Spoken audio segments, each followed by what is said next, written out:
Alright, a manufacturer makes sofas and chairs. So I'm just going to start writing, and you can really write it however you want, but I'm just going to do it how it comes up. So we have sofas, and then we have chairs. On the average day, it takes a carpenter 7 hours to build. So it's going to be to build a chair. So it takes 7 hours to build a chair and 4 hours to build a sofa. Then it says there is enough work hours for no more than 133. So then that means that this has to be less than or equal to my 133, so that I can remember that for later. To upholster the chairs and stuff, we have to upholster the stuff. It takes 2 hours a chair and 6 hours for the sofas. And there is no more work hours than 72 hours. That means it has to be less than or equal to 72. And we might as well keep reading so we don't have to come back to this. It says the profit is $80 a chair. $80 a chair, and it is $70 for the sofa. And now we want to maximize the profit. So maximize the profit, remember, will be down when we do the linear programming part, but I just wrote it up there so we didn't have to go back later on. So now it says what are the equations? So what's my system? So A is to do your system.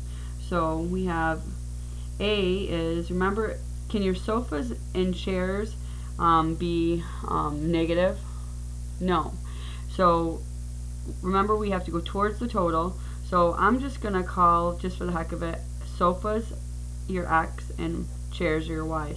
So as long as you keep the same thing constant throughout the problem, you're fine. So I'm going to say that X has to be greater than or equal to 0.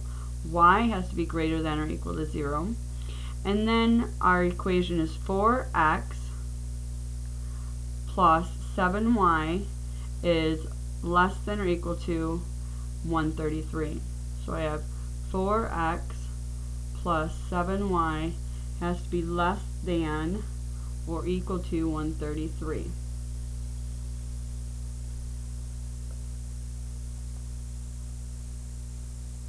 Oops, wrong way. Going the other way. Trying to get more space, right? 133. My other equation is 6x, because you're going to take 6 hours for every sofa and 2 hours for every chair, so it's going to be 6x plus 2y has to be less than or equal to the 72. Alright, so that's A. B says to graph it and find the vertices. So if you noticed, I have whited out the line that I gave you, but I'm trying to see if I can put it all in this space, so that's why I whited it out. So B, I'm going to graph it, because you don't need a really big graph, you just kind of need to see what's going on. So I have to make a T-chart for each one of these. So we're going to make a T-chart, we'll make a T-chart for this one right here. So I have X and Y. So, find my calculator.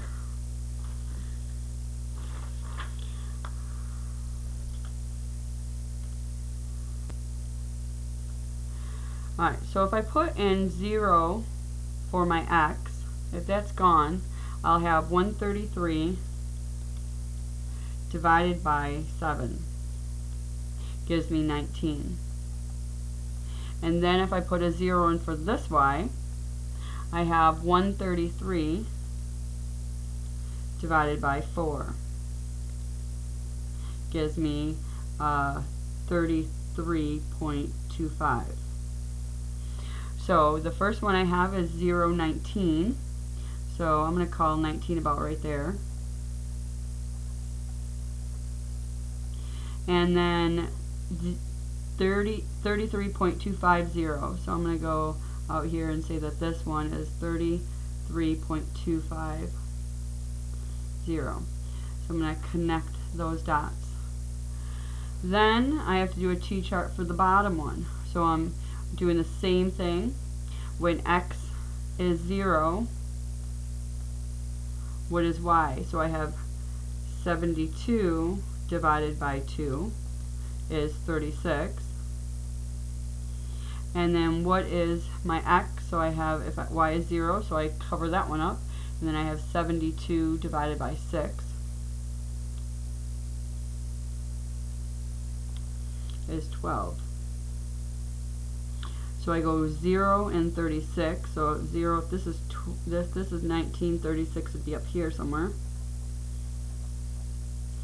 And then we have 12 and 0, so that means 12 is probably about right there.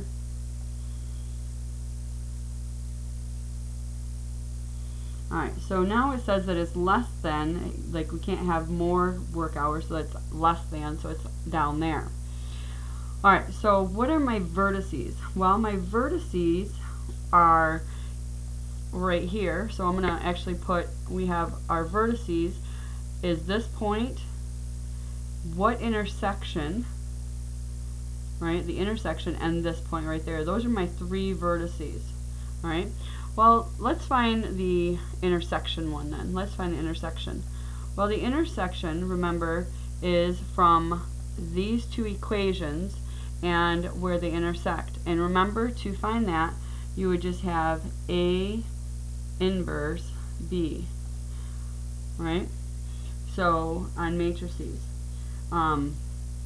so we have here 4, 6, 7, 2, and we're going to take the inverse of that, times B, remember, is your answers of 1, 3, 3, 7, 2, and that gives me my x and y intercepts. So I'm going to go and I'm going to go clear this out, and I'm going to put this in matrix A and that in matrix B.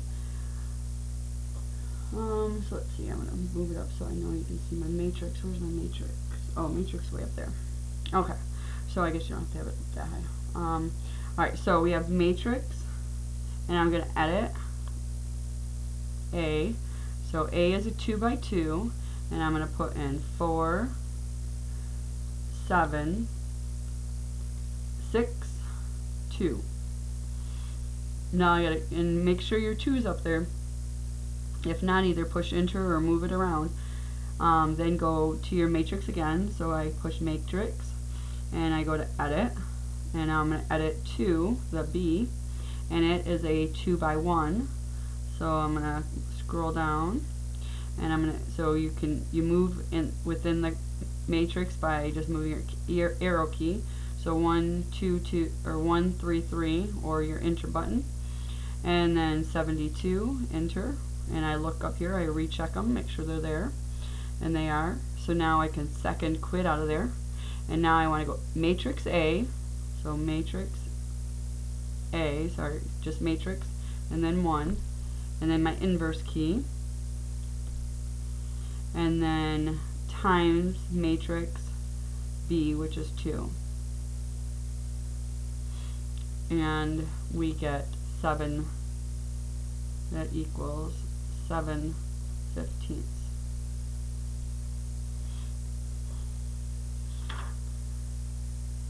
Now I do realize I have 2 calculators. My matrix button is here on this one, but on my other calculator, my matrix button is actually under here. So depending upon which one you have, you might have to go second matrix, and that's why I put second at first, but I didn't even realize I had my other calculator. So anyways, so that means that's my third, right there, that's my intersection right there, 7/15.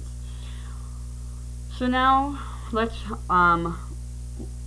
let's write our 3 vertices. So this vertex is 0, 19. And then this vertex was your 7, 15. And then that vertex is your 12, 0.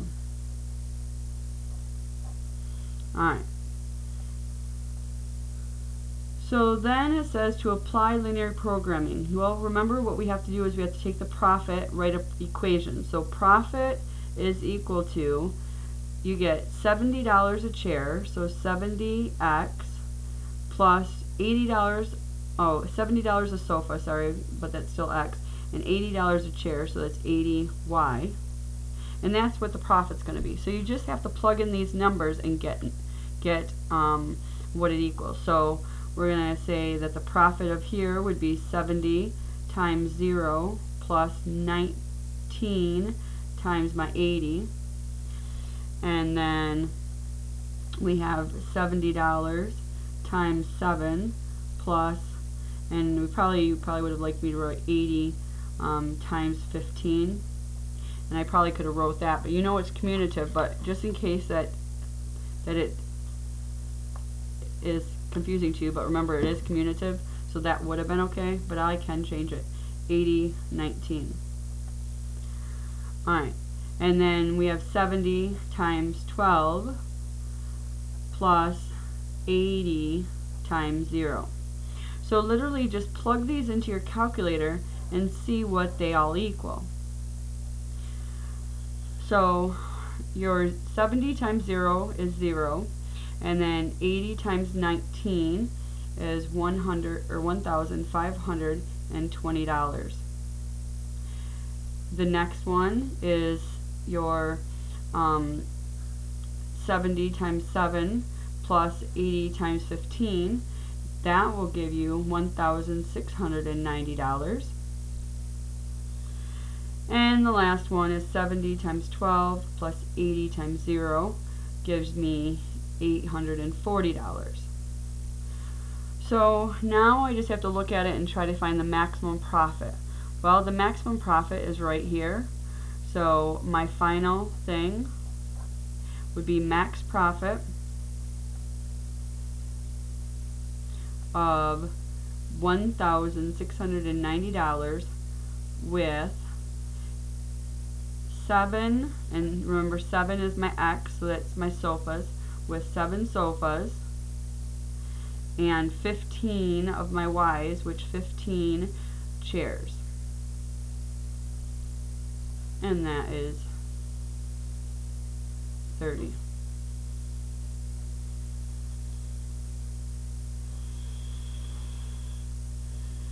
Alright. Now it says 31 says to find the vertex. Now if you want to use completing the square at the end of this, I will do that one with completing the square, but right now I'm just going to do the shortcut. I'm going to run through these problems and then I'll do 31 at the end with completing the square. Alright, so to find the vertex, you remember to find the x value of the vertex is negative b over 2a. So I have negative 10 over 2 times 1, which is 2. So that means it's a negative 5. To find the y value, I just plug it in. So y equals negative 5 squared, which is 25, minus, or plus 10 times my negative 5, minus 6. So I'm going to plug that in.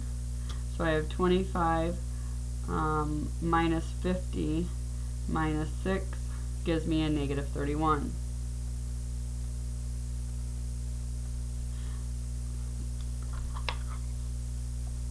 I was thinking y value and I write a y. Negative 31. So that means my vertex is negative 5, negative 31.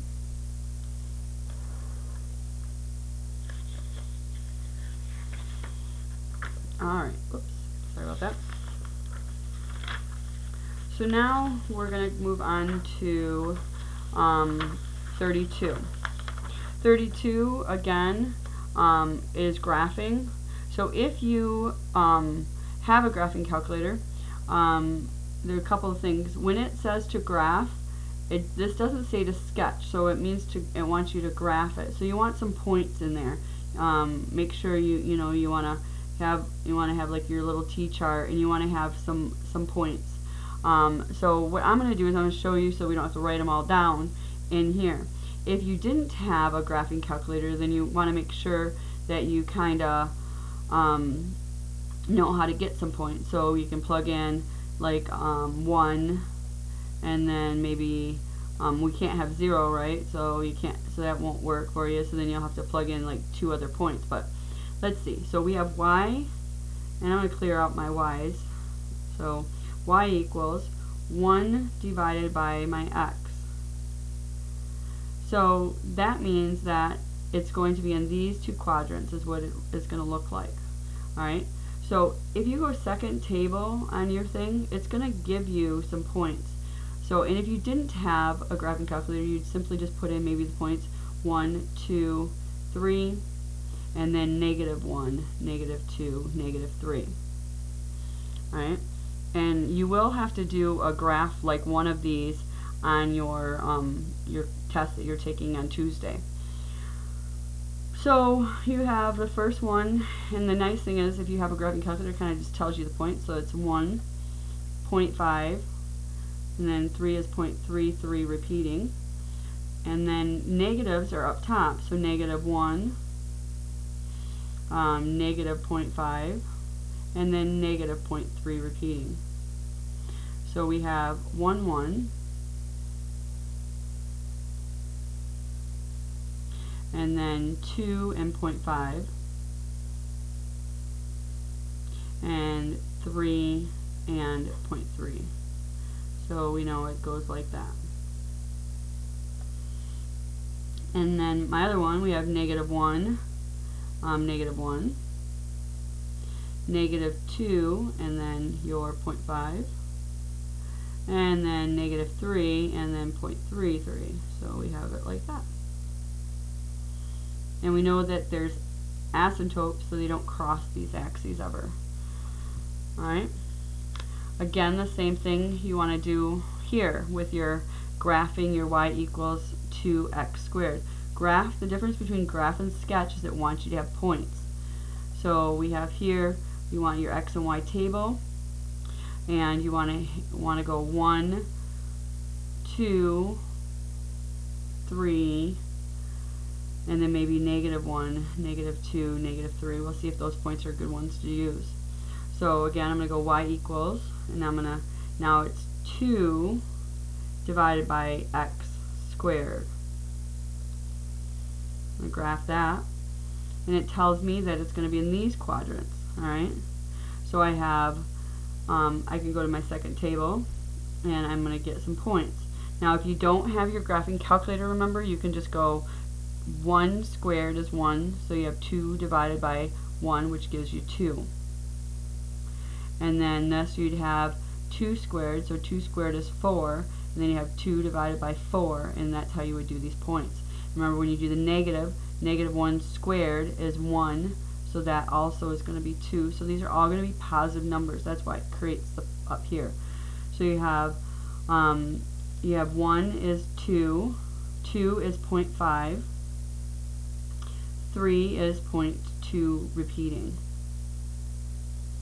So -1 is 2, so -2 would be 0.5, and -3 is 0.22 repeating. So we'd sketch that, or we'd graph that, so we'd have 1, 1, 2, there's a point there, and then 2 is 0.5, 2 is 0.5, 3 is even less than that.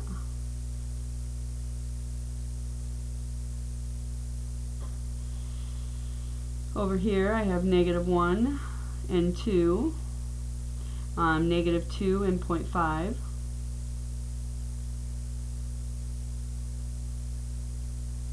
and then -3, and then even lower. Alright, so that's those.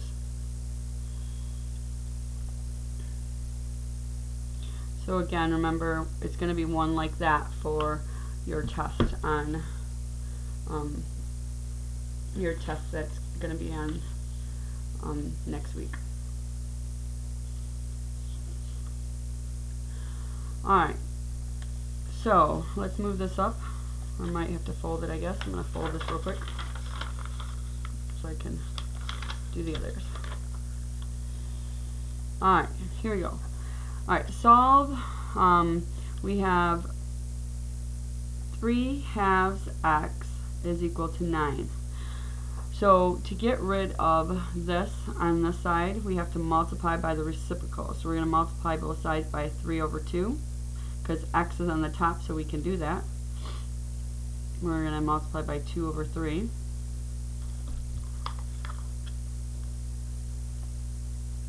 Because that wouldn't have helped us, would it? We need to multiply by 2/3, the reciprocal.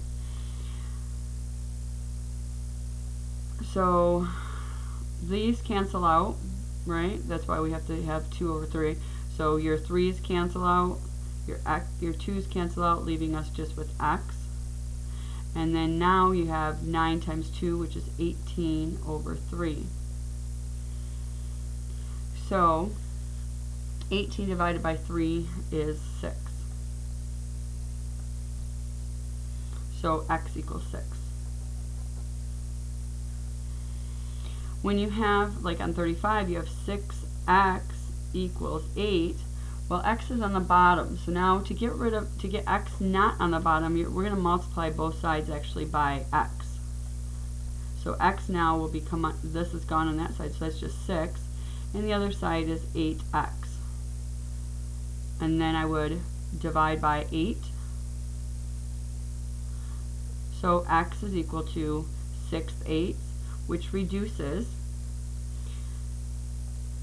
what does it reduce to? 3/4.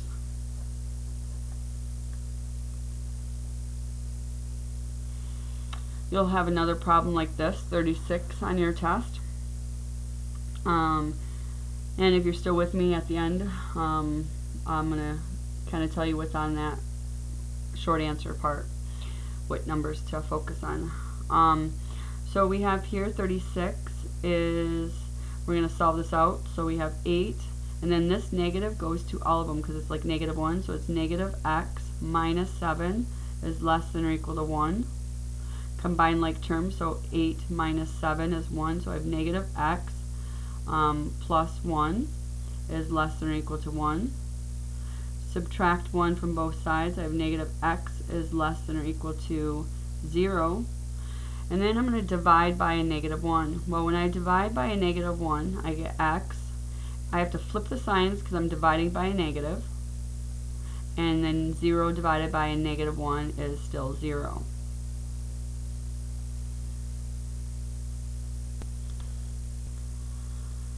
Alright. Then 37 says to solve for n. So solving for n, we have here, it means to get n by itself. So we have, pretend that this is a number. So what's my first thing I have to do if this is just a variable or some number? So my first thing would be is to subtract 4. So I have t sub n minus 4 is equal to a -5n. Then what do I have to do? Divide by a -4, or divide by a -5.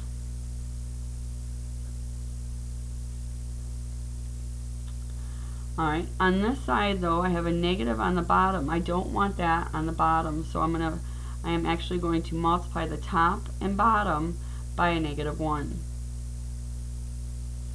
Because whatever I do to the top and over the and at the bottom, it's still the same, because remember, like, this would be 1. So I'm going to go negative t sub n plus 4 over 5 is equal to n. So I can leave it like that, or what I simply can do is I'm going to rearrange it too. So it could have been 4 minus t sub n all over 5 equals n. Alright. 38, another one that you'll see on your short answer, something like it. It says write a recursive formula given a sub n equals n minus, or 2n minus 11. So remember, to find the first term, a sub 1, you would simply put in a 1 there. So 2 times 1 minus 11. So you have 2 minus 11, which gives you a negative 9. To get the second term, remember, you would just simply put a 2 in there. So you have 2 times 2 minus 11 equals. So you have 4 minus 11, which gives you a negative 7. Now I'm going to do one more, a sub 3. And a sub 3 is 2 times 3 minus 11. So I have 6 minus 11 gives me a negative 5. Now, a recursive formula, remember, a recursive formula means it recurs more than once. You have more than one formula. So you need your first term, so your a1 equals your negative 9, and then you need a sub n is equal to the previous term, which is a n minus 1, and then whatever your difference is. So how did I get from negative 9 to negative 7, and then negative 7 to negative 5? I added 2 each time. So that is going to be my recursive formula. Now the difference between a recursive formula and an explicit, because this is explicit, is that you need the previous term on a recursive formula. Alright, 39, last problem. It says, true or false, the line with equations y minus 5 is equal to 3 times the quantity x minus 2 goes to the point 5, 2. So we have, what we're doing is y minus 5 is equal to 3x minus 2. And they want to know if it goes through it. Well, if it goes through it, then it's a solution to this. So you can put in, for your x is a 5. So I'm going to bring this side down. And then my 2 for my y. So I have 2 minus 5, which is a negative 3. And on this side, I have 3 times 5 minus 2 is 3. So I have 3 times 3, which is 9.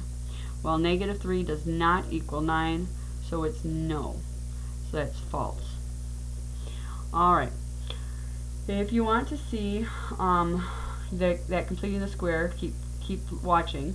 Also, which one should you kind of focus on for your short answer? Well, here we go. Here are the numbers. So, and I'm going to kind of go through them. So I'm going to move this up to the top here, and it says 1 and 2. So that means that you will have something like your direct and inverse variation, and you'll have to write the equation and then solve it out all the way.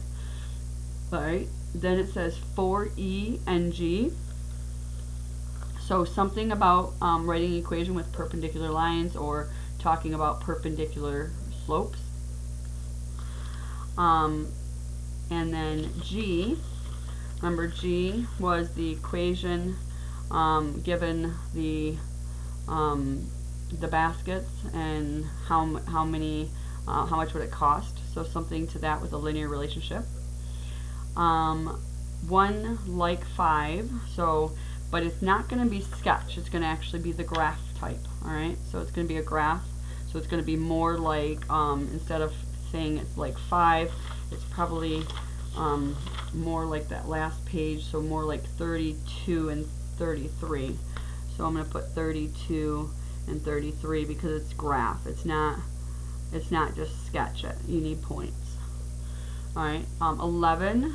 So 11, there are two of them like this, and so you need to know A and you need to know B. Whether you do it by linear combination or matrices, it's fine with me.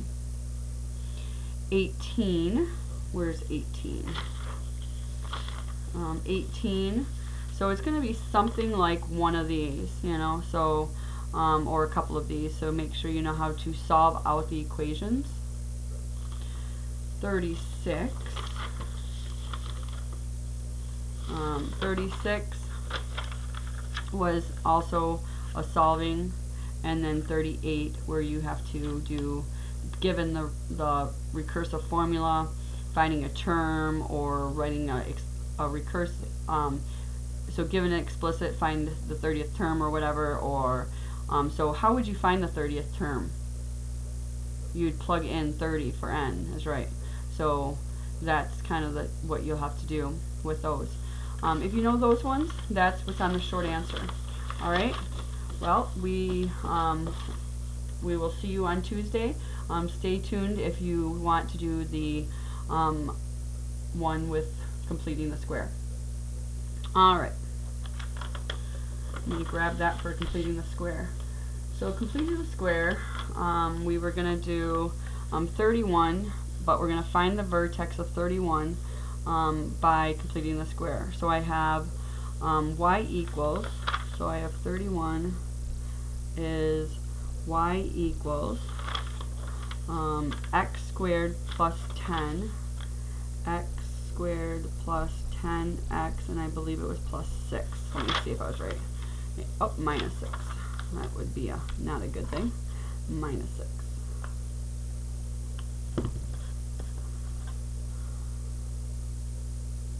Alright, so now we have, check the problem one more time, x squared plus 10x minus 6. Alright, so completing the square. So completing the square, the first thing you want to do is add 6 to the other side. So we have y plus 6 is equal to x squared plus 10x. Then we want to go and take half of b. So we are taking and divide 10 divided by 2 is 5, and then we square it, so that is 25. So remember, whatever we do to this side, we have to do to that side. So we're going to add 25 to the other side. And since we didn't factor anything out, it's the same thing, because we don't have any number to multiply it, because a is 1. So 25 times a is still 25. And then we just combine like terms. So we have y, and we have 25 plus 6 is a 31. And then we have, take the square root of the first, same sign as the middle, and the square root of the last. So that means our vertex is, sorry about that, kind of, if I don't touch the computer, it kind of goes into that sleep mode. So the vertex is always opposite. So what's in the x spot? It's negative 5. What's in the y spot is negative 31. So that is my vertex. So because this was 5, it's negative 5. Because this is 31, it's negative 31, because vertex is always opposite. Alright, well, enjoy, study up. If you need to, remember to go to my website. You can download blank pages of these and redo them. The more you redo it, the more you remember it.